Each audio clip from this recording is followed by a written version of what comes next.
Oke,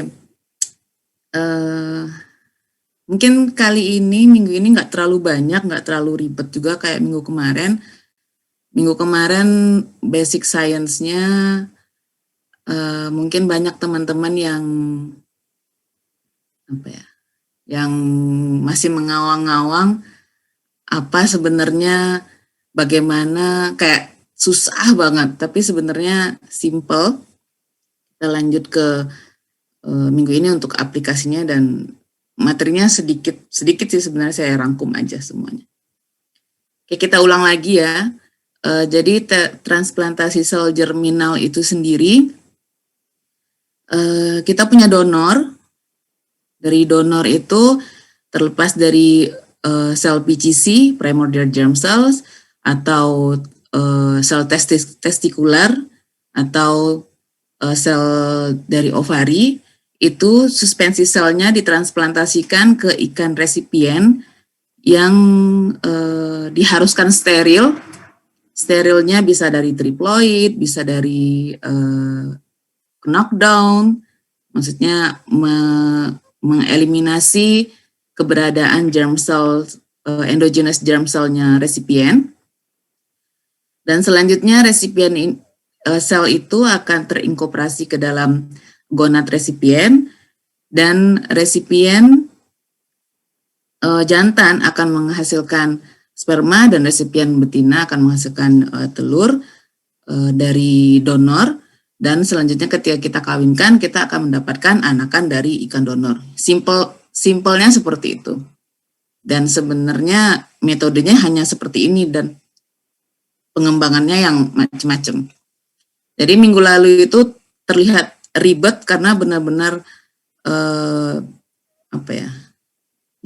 pemaparan basic science-nya, tapi transplantasi sel germinal hanya satu frame ini saja, dan kita bisa kembangkan ke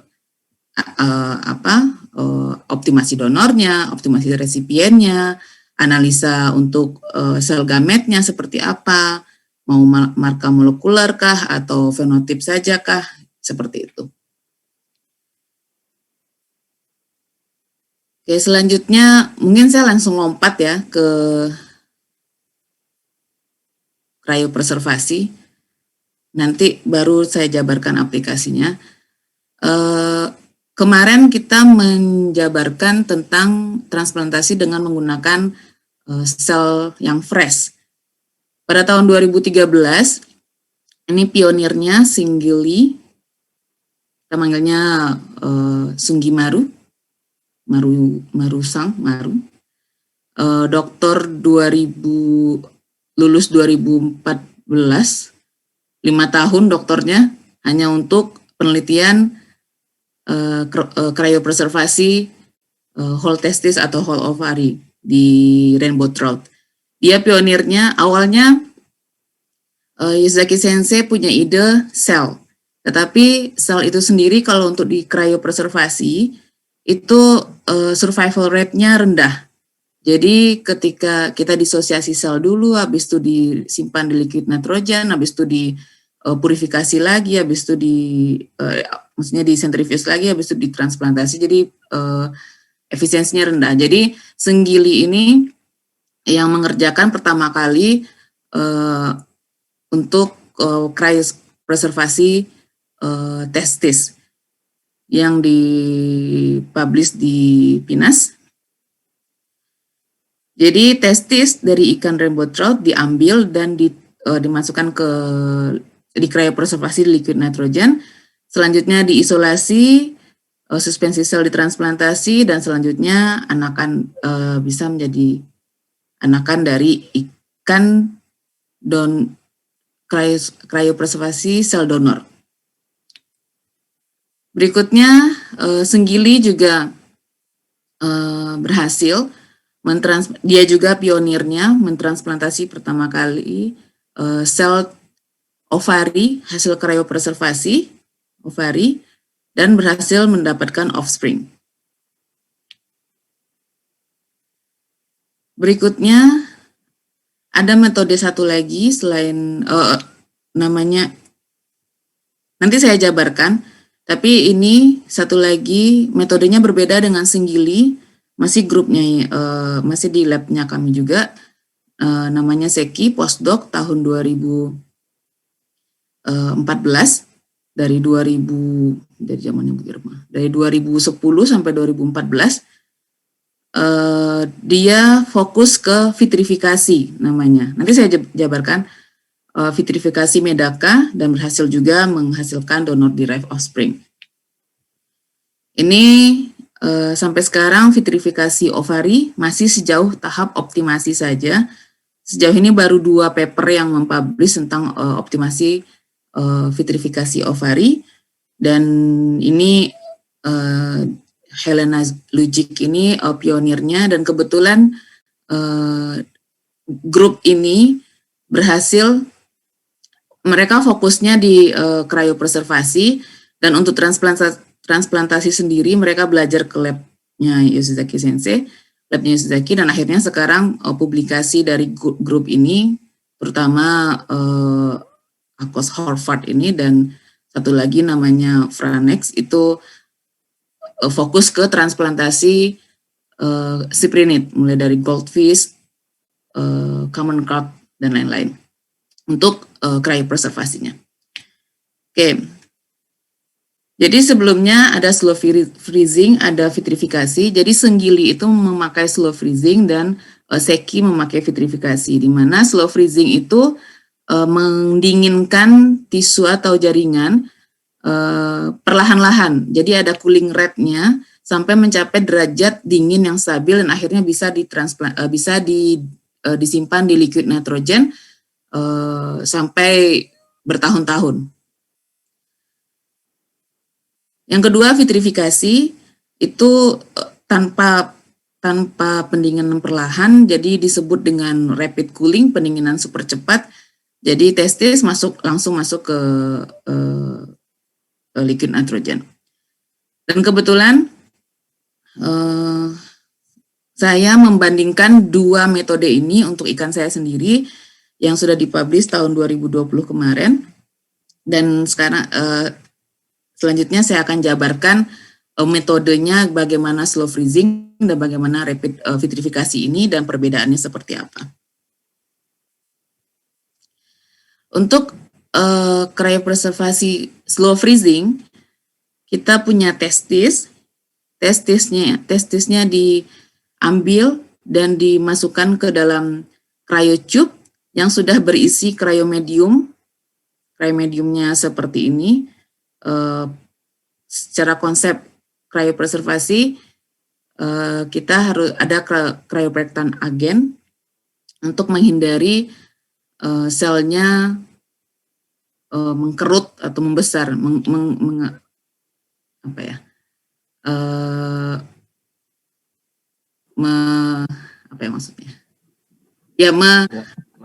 kali ya. Difusi, mengembang. Enggak, mempertahankan mempertahankan kondisi sel gitu maksudnya. Jadi kita butuh bahan-bahan ini. Yang paling utama, two time extender ini bisa diganti dengan banyak penelitian berganti dengan cuman medium HEPAS saja kah atau L15 saja kah, itu ada macam-macam. Tapi yang paling penting itu adalah DMSO sebagai cryoprotectannya, terus trehalose juga itu sebagai menghindari sel itu mengkerut. Mungkin teman-teman nanti bisa baca sendiri bagaimana konsep cryopreservasi, atau mungkin ada yang lebih jago lagi. Oke, waktunya di sini ada 15 menit direndam. Itu ini prosesnya namanya equilibrate phase. Jadi memasukkan medium ini jadi masuk ke dalam sel selama 15 menit. Dan ini waktunya tergantung dari besar testis. Kalau rainbow trout itu 60 menit asalnya, kalau di ikan saya karena sangat kecil sekali saya pakai 15 menit. Pada suhu 0 derajat sampai 4, ini cuma on ice biasa saja, jadi saya pakai 0 sampai 4 derajat. Dan selanjutnya, cryotube ini dimasukkan ke dalam Bicell plastic freezing container ini ini sebagai insulator yang membuat bisa menghasilkan cooling rate yang stabil. Jadi cooling rate-nya itu minus 1 derajat per menit selama 90 menit, yang akhirnya bisa mendapatkan selanjutnya cooling rate-nya dinginnya stabil. Dimasukkan ke dalam minus 80 derajat. Selanjutnya setelah 90 menit dimasukkan ke liquid nitrogen, dan di sini sebenarnya bisa disimpan, ya ibaratnya sejauh ini yang paling lama itu penelitian 5 tahun, yang penelitian saya sendiri itu 2 tahun masih bisa disimpan. Dan kita lihat survival rate-nya berdasarkan Trippan Blue analysis. Oke, selanjutnya vitrifikasi. Vitrifikasi ini jauh lebih simpel dibanding slow freezing. Jadi testis dimasukkan ke dalam medium cryoprotectannya hampir sama dengan yang tadi. Dan ini bahan-bahannya bisa mungkin ada semuanya di Indonesia. Testis ditaruh di copper mesh. Ini sebagai penahan testisnya, bisa diganti sebenarnya dengan nylon mesh atau nylon strawer, itu bisa diganti, tapi berdasarkan penelitiannya Seki, copper mesh ini jauh lebih bagus hasilnya dibandingkan yang lain, metode yang lain. Ini di-equilibrate selama 20 menit, dan selanjutnya langsung masuk ke liquid nitrogen dan disimpan, dan besoknya dilihat survival rate-nya. Dan ini juga sampai 2 tahun masih stabilitasnya hampir sama dengan slow freezing. Ini survival rate-nya dari yang slow freezing dan vitrifikasi, tidak ada perbedaan antara slow freezing dan vitrifikasi. Ya, tidak ada perbedaan. Dan selanjutnya sel ini ditransplantasikan ke ikan resipien. Ini hasil inkuberasi di dalam genital resipien.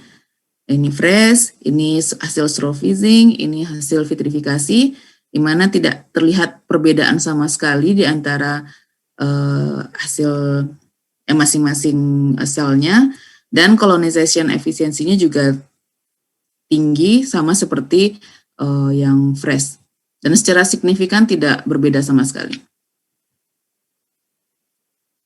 Oke, kita lihat apakah benar bisa menghasilkan anakan dari cryopreservasi seperti yang dilakukan oleh Senggili dan Seki.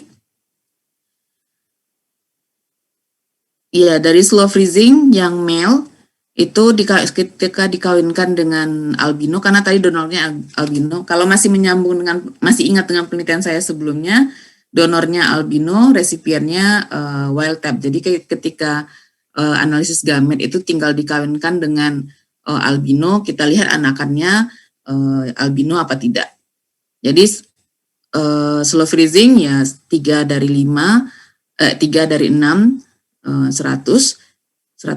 albino offspring, dan vitrifikasi juga 3 dari 6. Jadi tidak perbedaan, yang betina juga hampir sama. Jadi secara efisiensi tidak ada perbedaan sama sekali antara slow freezing dan vitrifikasi. Akan tetapi, ini untuk penelitian saya, ini hasilnya anakannya. Akan tetapi ada beberapa ikan, sebenarnya cryopreservasi ini kita yang paling penting itu optimasi mediumnya. Mediumnya yang tadi, medium untuk slow freezing kah atau medium untuk vitrifikasi. Ketika itu adalah yang paling awal yang kita lakukan sebelum kita melakukan vitrifikasi atau cryopreservasi untuk transplantasi. Jadi ketika udah stabil antara mediumnya, kita bisa menstabilkan, kita bisa menghasilkan survival rate yang tinggi untuk sel setelah vitrifikasi atau slow freezing, kita bisa mentransplantasikan dengan hasil yang hampir sama dengan yang fresh. Jadi dua metode ini bisa digunakan, akan tetapi di Indonesia sendiri, kalau menurut saya itu lebih lebih bisa digunakan, lebih praktis digunakan yang vitrifikasi, karena slow freezing sendiri itu menggunakan Baisol. Ini produk Jepang. Jadi ya bisa aja dibeli, tapi sebenarnya waktu pengerjaannya juga agak lama. Di sini sekitar 1,5 jam, total pengerjaan sekitar 3,5 jam. Sedangkan vitrifikasi sendiri itu cuman ya 15 menit selesai. Jadi kita bisa, kalau menurut saya di Indonesia itu jauh lebih bisa diterapkan yang vitrifikasi. Oke, itu untuk cryopreservasi dulu. Kita lanjut ke aplikasi transplantasi sel germinal dalam aquaculture. Pertama, ini udah ide dari awalnya transplantasi sendiri ini, transplantasi muncul, itu menghindari terjadinya kepunahan. Jadi ikan-ikan yang terancam punah atau ikan yang sekarang pastinya nanti ketika sering ditangkap atau apa itu nanti akan mengalami kepunahan. Sebelum ikan itu mengalami kepunahan, kita bisa menyimpan di liquid nitrogen, testisnya, ovarinya, atau germ selnya sendiri, dan selanjutnya bisa ditransplantasikan ke ikan resipien, dan selanjutnya kita akan mendapatkan anakan dari ikan terancam punah. Ya, sebelumnya ada pertanyaan dulu nggak? Masalah cryopreservasi atau apa yang sebelum masuk ke aplikasi?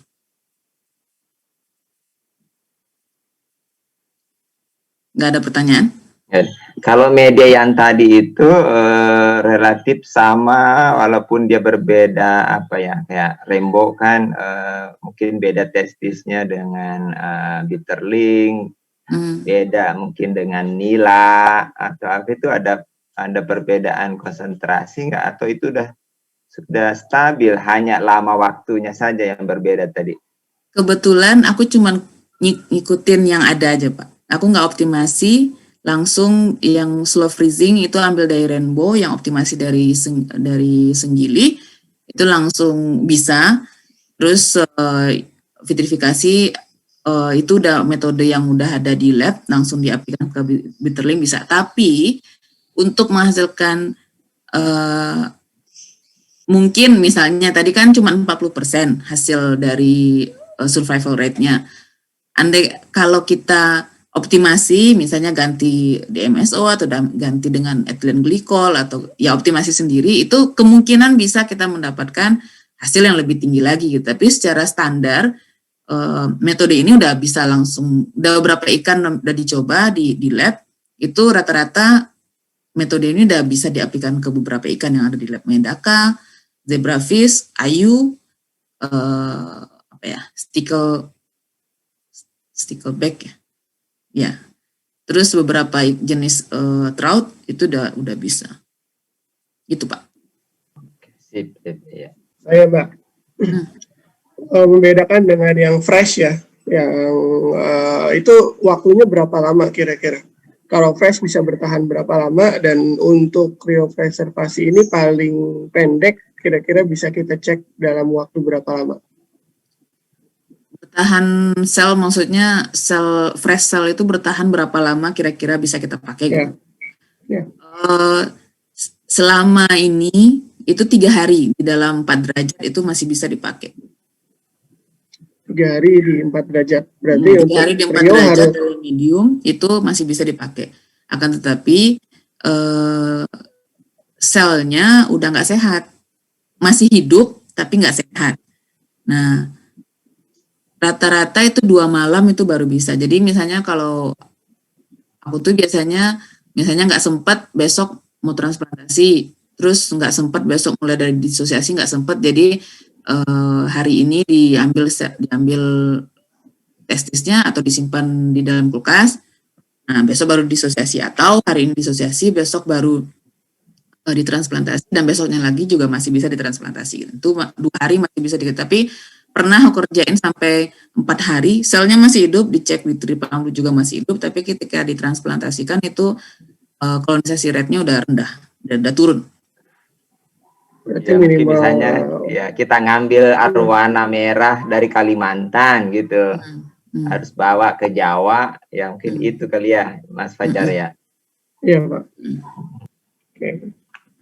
Khususnya nanti kalau ada yang mau penelitian kriopreservasi kan berarti membedakan antara sel yang masih hidup dan sehat di maksimal adalah hari kedua, plus dibedakan dengan waktu kriopreservasi ya, yang paling cepat dan kemudian sampai paling lamanya.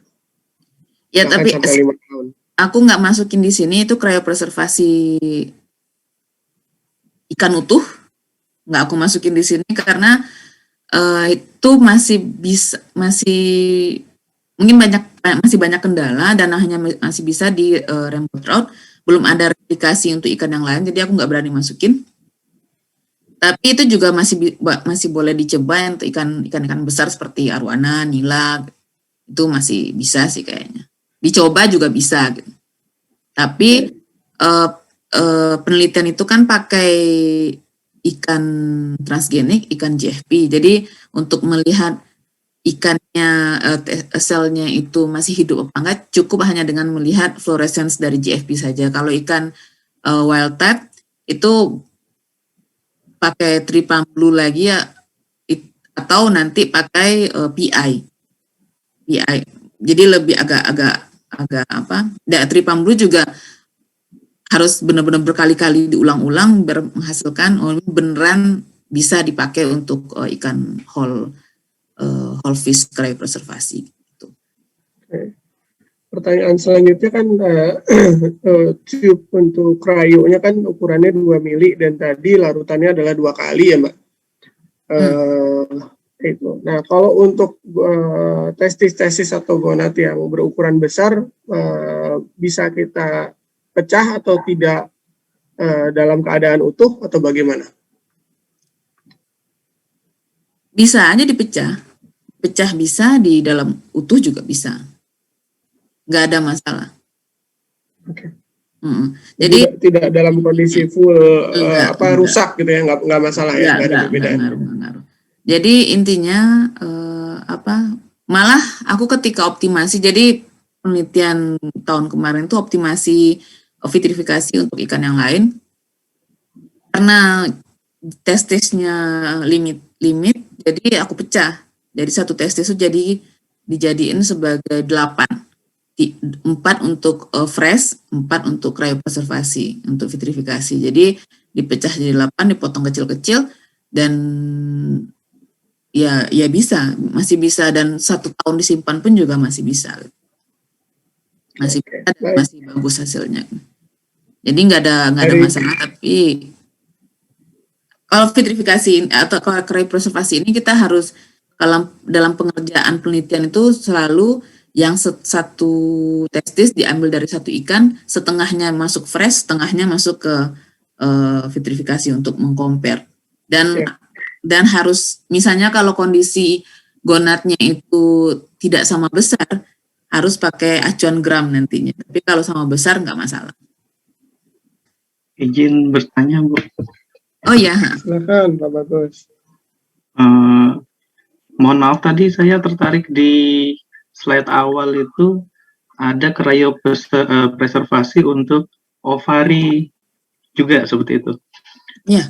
Padahal kalau di kuliah sebelumnya disebutkan yang umum itu yang dipakai sel testis begitu.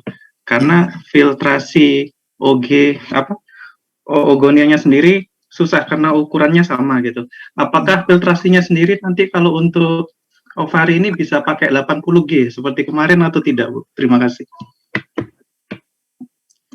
Ya, sebenarnya tujuannya bukan di masalah mana yang umum dikerjakan. Jelas yang umum dikerjakan, yang umum dipakai itu adalah spermatogonia. Tetapi nanti saya ada masuk ke ovari. Ada kalanya kita juga kita memakai ovari sebagai donor. Ovari bukannya tidak bisa untuk dijadikan sebagai donor, tapi mengalami kendala kesulitan untuk membedakan atau memfiltrasi oogonia sendiri dengan oocyte, gitu Pak. Bukan tidak digunakan, tetapi untuk hanya sebatas standar transplantasi saja, terus spermatogonia jauh lebih efisien digunakan. Tapi ada kebutuhan tertentu yang kita harus ovari yang kita transplantasikan, seperti kita mau bikin ikannya betina semua gitu kan, ovari kan XX, jadi kita transplantasikan ya betina semua. Jadi sesuai dengan kebutuhan transplantasi itu sendiri. Begitu. Baik, terima kasih. Oke. Kita lanjutkan. Tadi aplikasinya satu itu untuk menghindari terjadinya kepunahan. Jadi ikan-ikan yang terancam punah atau ikan yang sekarang yang sudah ya mulai menurun populasinya, itu nanti ketika ditangkap terus atau ya ada satu saat dia akan punah. Jadi sebelum itu kita bisa mengisolasi testis, ovari atau mungkin germ cell-nya itu sendiri di cryopreservasi di liquid nitrogen dan ditransplantasikan, dan selanjutnya kita akan mendapatkan anakan dari ikan yang terancam punah. Mungkin contohnya ya termasuk ikan saya sendiri, ikan yang saya pakai juga ikan yang terancam punah, dan cryopreservasi juga udah optimal di ikan yang saya pakai, jadi ya bisa. Terus di rainbow trout juga kayak soke salmon itu juga udah berhasil juga. Terus Manchurian trout juga udah berhasil juga. Jadi metode ini metode pamungkas, metode ibaratnya powerful tool lah untuk menghindari terjadinya kepunahan, karena rata-rata untuk konservasi sendiri yang selama ini yang kita tahu itu kan sperma, cryopreservasi sperma. Cryopreservasi sperma itu sudah sangat established sekali, di mana-mana sudah bisa dikerjakan, tetapi permasalahannya di ikan, cryopreservasi sel telur itu atau cryopreservasi embrio itu belum bisa dikerjakan karena kuning telur yang besar jumlahnya, tinggi presentasinya dibandingkan kuning telurnya dibandingkan embrio mamalia, itu untuk ikan sendiri kuning telurnya kan jauh lebih besar. Jadi untuk sampai sekarang itu masih belum bisa dikerjakan, masih belum established, masih susah dikerjakan. Nah, sedangkan kalau kita punya sperma saja, kita nggak bisa bikin ikan dari sperma saja. Walaupun ada androgenesis sendiri itu masih belum stabil pengerjaannya, dan rata-rata survival rate-nya rendah. Mungkin kalau teman-teman baca tentang androgenesis, nggak banyak, itu metode lama, metode konsep awalnya manipulasi kromosom,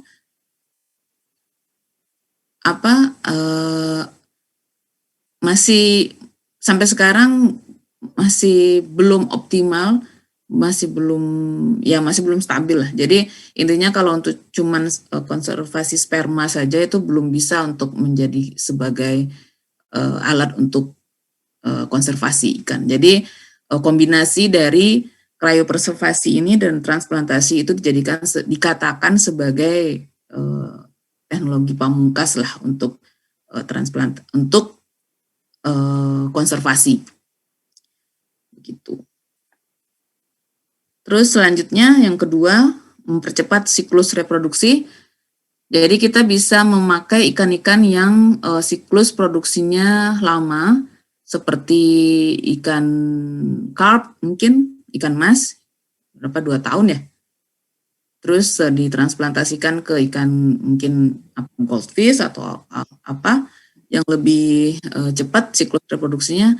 Atau di sini di Jepang sendiri di lab Yosuzaki Sensei itu kemarin udah dijelaskan antara tuna ke makrel gitu.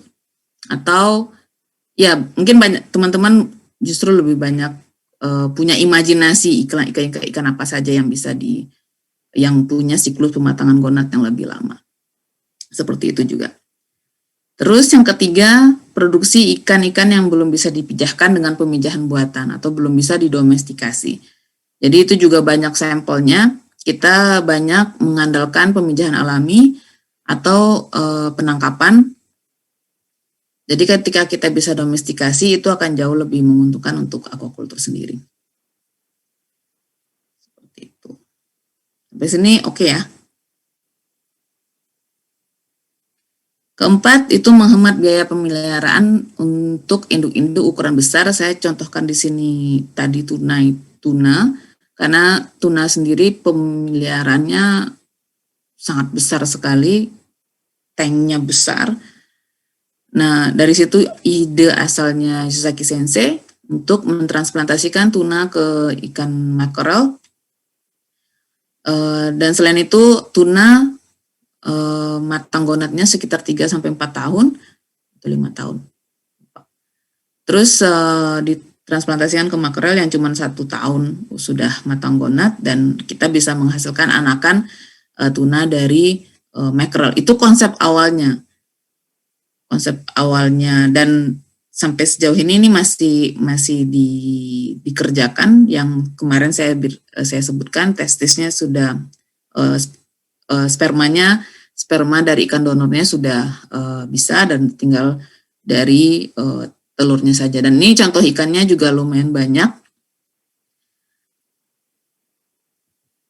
Yang kelima itu meningkatkan fekunditas.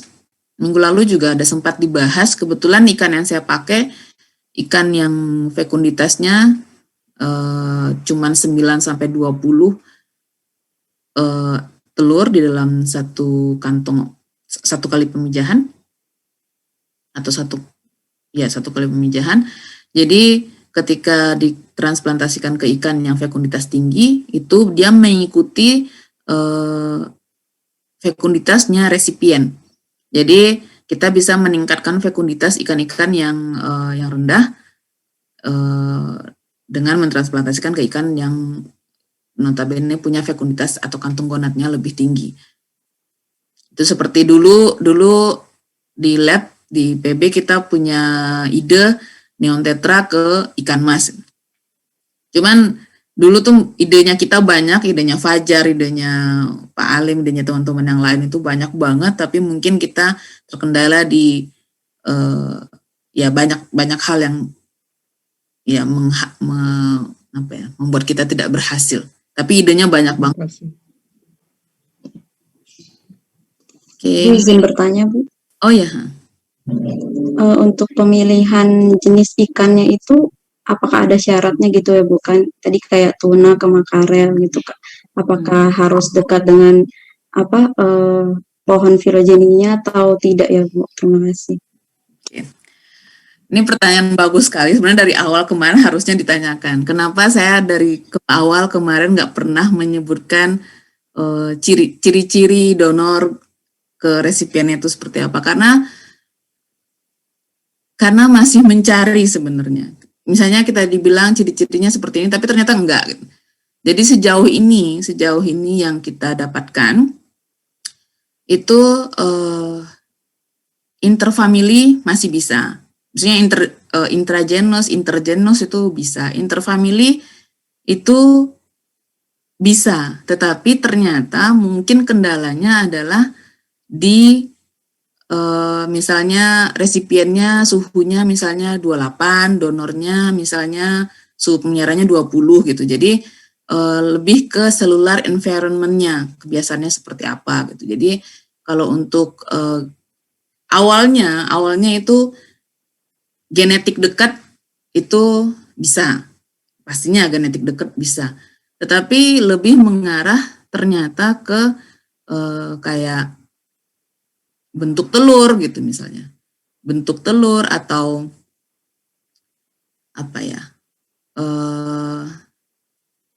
suhu lingkungan pemeliharaan ikannya sendiri, atau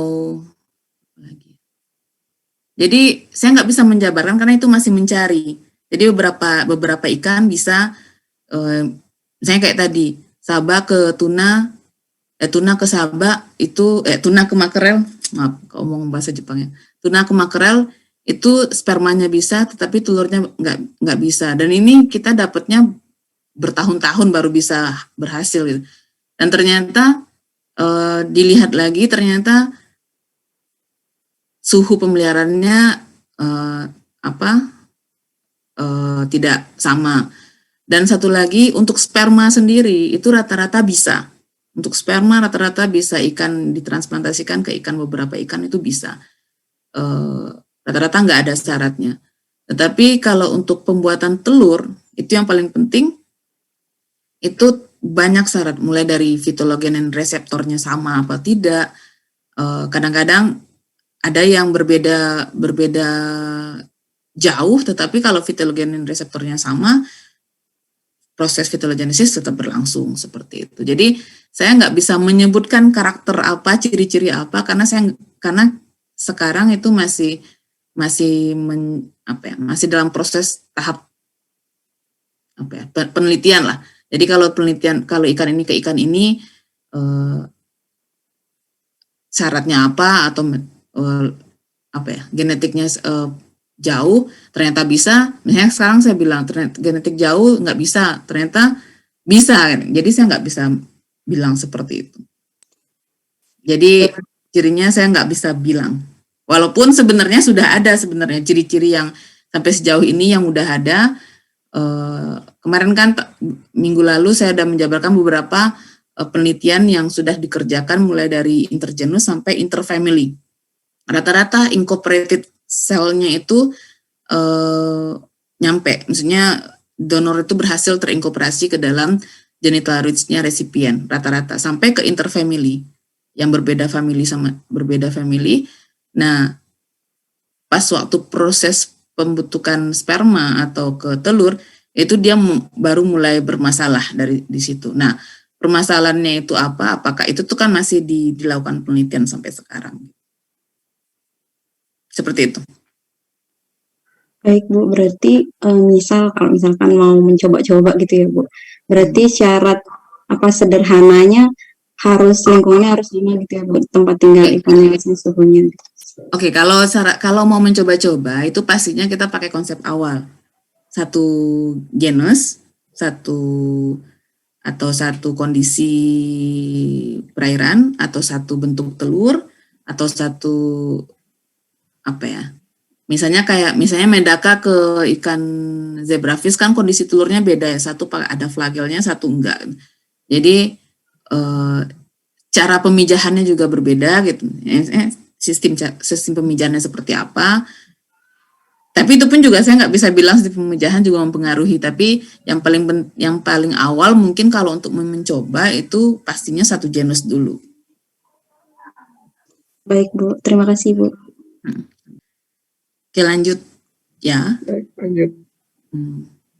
Ini efisiensi reproduksi bibit unggul saya ambil sendiri dari papernya Sensei. Jadi kalau untuk konvensional breeding itu ketika kita dapat bibit unggul kan satu-satu dikawinkan baru nanti dapat ikan yang bibit unggul, dan itu kan mencari satu-satu dicari, akhirnya dikawinkan. Habis itu kita mendapat fasilitasnya kan, fasilitasnya juga butuh banyak. Tapi kita lakukan transplantasi ikan yang bibit unggul ditransplantasikan ke banyak resipien, dan selanjutnya ada grup spawningnya, ada beberapa macam resipien. Nanti ditransplantasikan maksudnya dikawinkan beberapa grup spawning ini, nanti bisa dapat ikan yang bibit unggul dengan jumlah yang massal, dan kita masih bisa mengkeep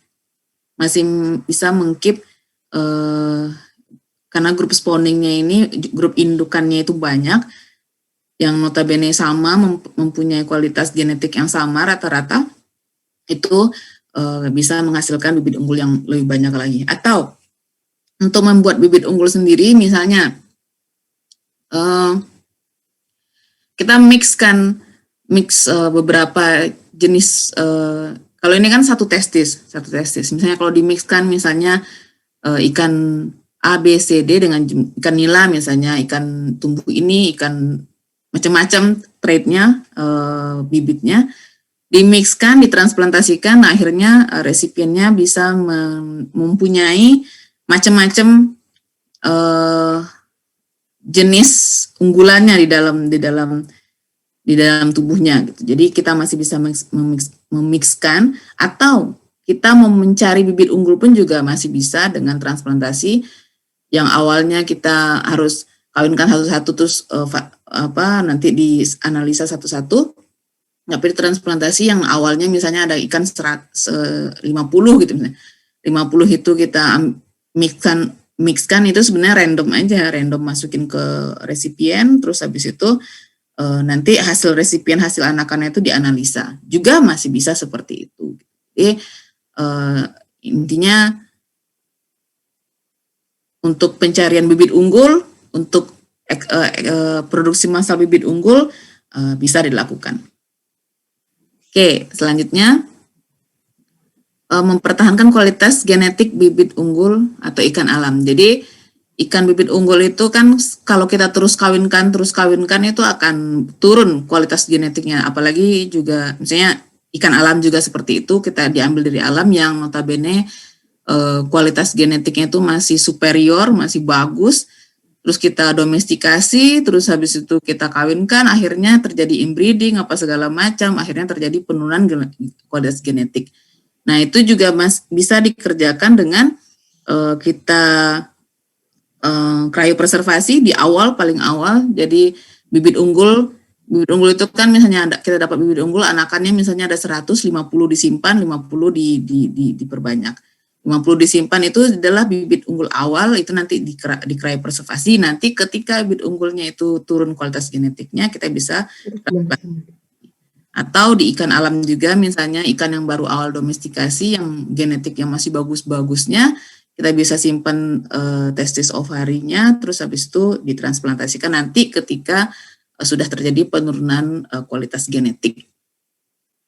Oke. Yang ke-8 itu untuk pembuatan YY male dan female tanpa menggunakan hormon.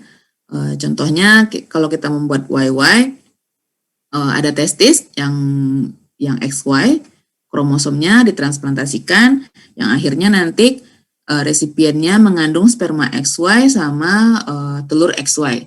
Ketika dikawinkan nanti ada XX, ada XY, ada YY 25% secara Mendelian. Selanjutnya untuk memperbanyak YY, kita bisa mentransplantasikan YY ini ke resipien, dan resipien itu akan menghasilkan sperma YY dan female-nya YY juga. Dan otomatis anakannya YY semua, seperti itu. Begitu juga kalau kita, kalau kromosomnya ZW, ya sistemnya cuma seperti ini saja, diganti-ganti seperti itu. Jadi tanpa menggunakan hormon atau ini juga bisa dijadikan sebagai materi untuk biologi, karakteristik dari telurnya YY itu seperti apa, karena nggak ada X sama sekali. Apakah benar maternal RNA untuk telur itu ada pengaruh dari X-nya atau gimana? Jadi itu juga masih bisa. Kita nggak tahu. Ini sekarang lagi diteliti sama Sensei. Ada satu postdoc yang ngerjain tentang stabilitas dari betina YY ini, bagaimana maternal RNA-nya, mRNA-nya untuk kalau tidak ada X di dalam telur YY ini. Gitu. Terus 9 itu pembuatan genogenesis. Ini sempat ngobrol sama Pak Alim. Pembuatan genogenesis juga pernah dikasih ke Fajar. Kita punya dari satu ikan kita ambil jadi XX, terus habis itu kita bisa sebenarnya misalnya kalau lebih pengen spesifik lagi, satu sel ditransplantasikan, tidak suspensi sel, satu sel biar benar-benar bisa cloning, satu sel ditransplantasikan yang benar-benar sel itu adalah type A spermatogonia undifferentiated yang dipastikan akan terinkuperasi, dan akhirnya ketika setelah dia satu sel ditransplantasikan, dan nanti dia akan menghasilkan ibaratnya cloningnya dari selnya itu. Nanti kita bisa menghasilkan anakan all female atau cloning dari ikan tersebut. Ini masih teori saja, tapi apakah benar bisa seperti itu apa enggak? Kita ya mungkin ada yang bisa mencoba, mungkin lebih mengarah ke dulu cerita sama Fajar tentang warna dari ikan koi, stabilitas warna dari ikan koi. Misalnya ikan koi ini ketika ditransplantasikan itu apakah benar dia nanti benar ikan koinya bisa diproduksi ikan koi itu yang warna yang sama atau seperti apa. Seperti itu. Oke, yang 10 ini terakhir aplikasi transplantasi sel germinal. Saya berikan ini karena sudah mendapatkan hasil dari yang kita kerjakan di lab. Jadi awalnya dibuat donor yang bakalan dijadikan sebagai, ya donor ini bisa apa saja, hasil dari rekayasa genetika, hasil dari bibit unggul yang nggak mau, yang kita tidak mau ketika disebar keluar, ditebar ke petani, tebar ke konsumen, itu dia dalam kondisi non steril, sehingga akan menurunkan tingkat ekonomi atau menurunkan biaya, ya lebih perginya kan ke ekonomi jatuhnya. Jadi kalau dia kawin akan menurunkan kualitas genetik atau apa, merugikan pembibit unggul atau yang membuat rekayasa genetika dari ikan itu sendiri. Jadi ikan yang kita harapkan akan dilepas secara steril itu dibikin steril dengan cara didisfungsionalkan supporting cell-nya atau Sertoli cell-nya, dihilangkan fungsionalnya, sehingga karena Sertoli cell ini sebagai perawat sel, jadi dia tidak bisa berkembang menjadi jantan dan betina. Jadi tidak terjadi perkembangan diferensiasi dari germ cells. Sedangkan germ cells-nya sendiri, sel germinal sendiri itu dia fungsional. Jadi dia hanya tidak berkembang saja karena sertolinya tidak ada, dibikin tidak fungsional. Nah, germ cell ini diisolasi dan ditransplantasikan ke resipien, di mana resipien sendiri itu menyumbangkan sertoli cell di dalam genital ridge-nya. Nah, nanti ketika ada sertoli cell, ada germ cell, dan akhirnya akhirnya germ cell ini bisa berkembang karena sertolinya fungsional, bisa berkembang menjadi sel telur dan sel sperma hasil dari knockout-nya ini, sertoli selnya ini. Nah, akhirnya kita bisa membuat produksi ikan steril massal seperti itu. Ini adalah ibaratnya mungkin ini pamungkas dari ide-ide dari transplantasi sel germinal untuk membuat ikan steril. Seperti itu. Sejauh ini penelitiannya sudah berhasil membuat ikan yang disfungsional sertoli cell ini sudah ada, sudah tinggal nanti tahun ini penelitiannya tentang transplantasi ikan donor ini, ikan steril ini ke resipien. Ini untuk aplikasi transplantasinya selesai sampai di sini, yang sejauh ini yang selama ini kita penelitian sejauh ini rasa-rasanya seperti, mungkin ada banyak nanti tambahan dari teman-teman, kayaknya bisa ini mungkin, dan ilmu itu kan akan terus berkembang. Tapi sejauh ini mungkin sampai di sini. Dan lanjutnya tambahan saja mungkin karena kemarin saya janji. Pertama, kultur sel. Sebenarnya ini bukan ini tidak aplikatif untuk untuk diaplikasikan ke, misalnya kalau Indonesia mau mengaplikasikan atau negara lain mau mengaplikasikan, itu tidak terlalu, ini hanya sebatas kayak ilmu biologi aja, untuk sebagai ilmu pengetahuan saja. Jadi kultur sel type A spermatogonia ini lumayan long journey banget penelitiannya, dari 2008, mungkin dari 2006 sebenarnya. Kalau Pak kayaknya paling tahu, dari 2006 sampai 2019 akhirnya bisa Yuzaki Sensei itu bisa establish culture cell di lab dan akhirnya bisa produksi functional eggs dan sperma dari hasil transplantasi culture cell. Nah, ini berguna untuk ikan-ikan yang presentasi type A spermatogonianya rendah sekali pada ikan yang belum matang gonad.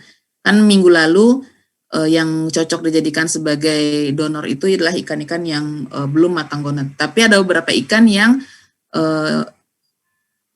matang gonadnya itu ikan-ikan yang belum matang gonad itu jumlah ESG itu sedikit sekali karena ketika didisosiasi itu tidak cukup untuk ditransplantasikan. Jadi sel kultur itu lebih bergunanya ke sana. Sistemnya mungkin sederhana sekali tapi pengerjaannya luar biasa untuk optimasi bahan segala macam. Ada testis, terus habis itu dikultur dalam media dan ada Sertoli sebagai supporting germ cell-nya, ini Sertoli ini germ cells-nya, dan dikultur selama 28 hari sekitar 30 dan bisa meningkatkan jumlah type A spermatogonianya dan ditransplantasikan, dan perbedaannya juga besar antara kultur sel dan non kultur sel di inkoperasi karena yang ditransplantasikan hanya murni type A spermatogonia saja.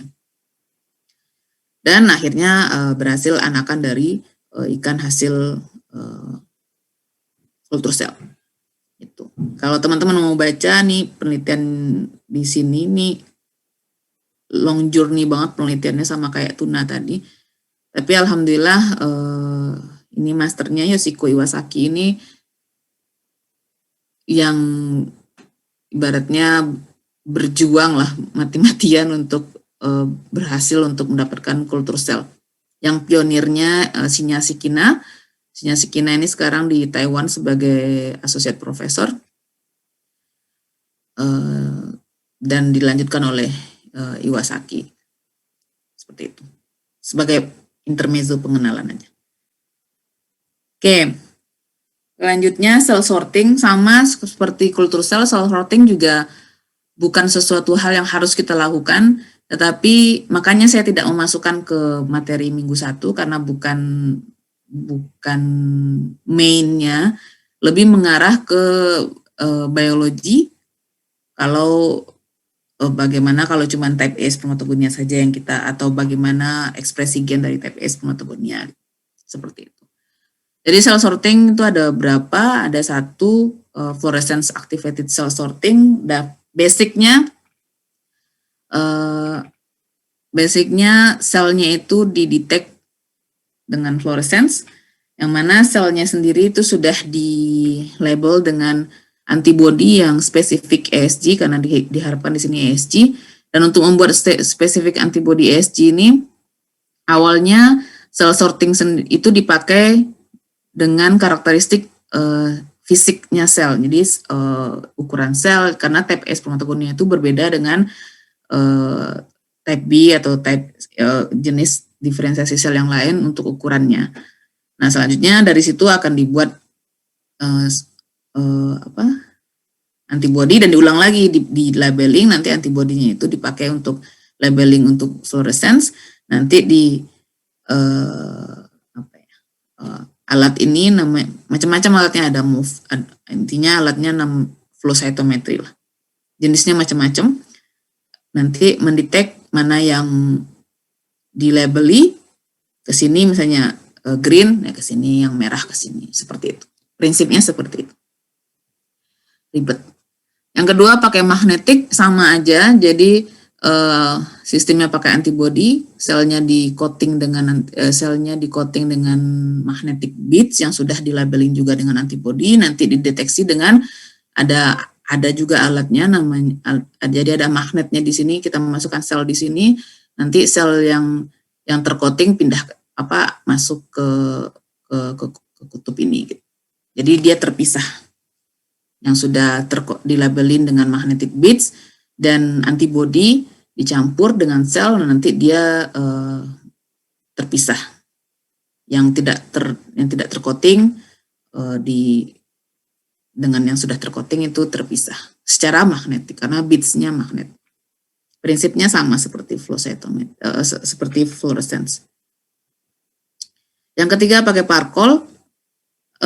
Parkol itu berdasarkan density gradient media. Jadi parkol sendiri itu kita bisa buat konsentrasinya dari rendah ke tinggi dalam satu cup, rendah ke tinggi di sini, dan dimasukkan sel di sini, terus habis itu disentrifuse, terus akan terjadi pemisahan sel yang di atasnya itu kayak ibaratnya partikel lain, sampah-sampahnya. Paling awal pengerjaannya itu kita pakai beberapa layer untuk memastikan di mana posisi type A spermatogonia, type B, type B, spermatocyte, sperm, dan lainnya.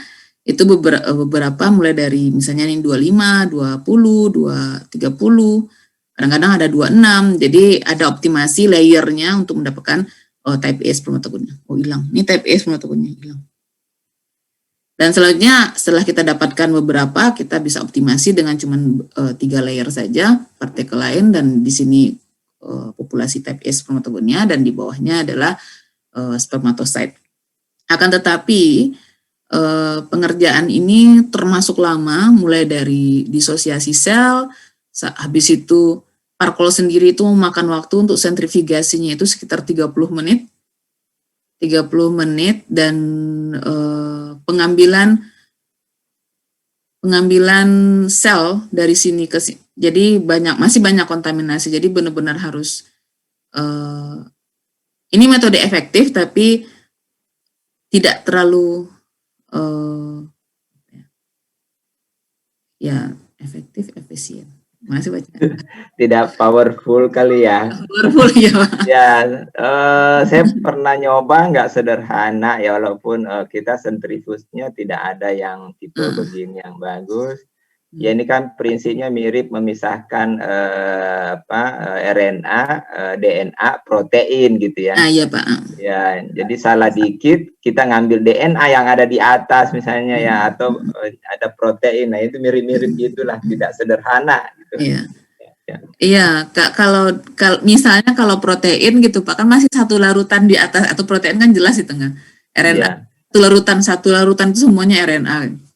Tapi kalau parkol itu di garis di sini tuh kosong. Di sini tuh kosong, di situ ya populasi sel.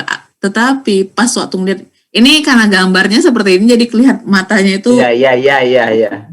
Tapi aslinya itu cairan putih yang kita lihat berawan-awan gitu. Jadi density antara konsentrasi rendah ke tinggi itu pun juga kita lihat kayak kalau kita lihat sirup berbagai beda ukuran gula itu masih bisa kita lihat karena warnanya masih ada, atau warna gula itu masih ada. Tapi kalau parkol sendiri ini putih bening. Jadi membayang-bayangkan di mana sel ini, di mana itu. Ya seperti itu. Jadi efisien sebenarnya, tapi nggak terlalu selain dari survival rate-nya untuk sel sendiri juga langsung turun karena semakin terlalu banyak sentrifugasi. Dan setelah 30 menit sentrifuse ini masih ada 3 kali penyucian karena parkol ini kan tinggi sekali konsentrasinya. Jadi masih ada penyucian 3 kali untuk untuk menghilangkan parkol, dan selanjutnya masih ada labeling PKH 3 kali sentrifuse juga, selnya pusing di dalam. Jadi nggak terlalu powerful. Jadi yang seperti yang kemarin dibilang, yang saya sering coba itu pakai normal sentrifugasi saja yang bisa di beberapa diturunkan ininya, tapi cell loss-nya sebenarnya banyak karena nggak semua, kadang-kadang ESG itu masih ada di supernatan karena kita nggak tahu optimal sentrifugasinya itu seperti apa. Tapi itu bisa jadi salah satu penelitian awal untuk pemurnian ESG kalau mau ada mahasiswa yang mau coba dengan alat yang ada di lab, sel kita lihat supernatannya isinya apa aja, jadi kita bisa bandingkan lah seperti itu. Oke, terima kasih banyak untuk semua yang sudah mendengarkan sedikit share ilmu dari saya. Semoga ada manfaatnya buat teman-teman semua. Mohon maaf yang salah-salah kata, yang tidak berkenan di hati. Salam hangat dari negeri Sakura, selesai. Thank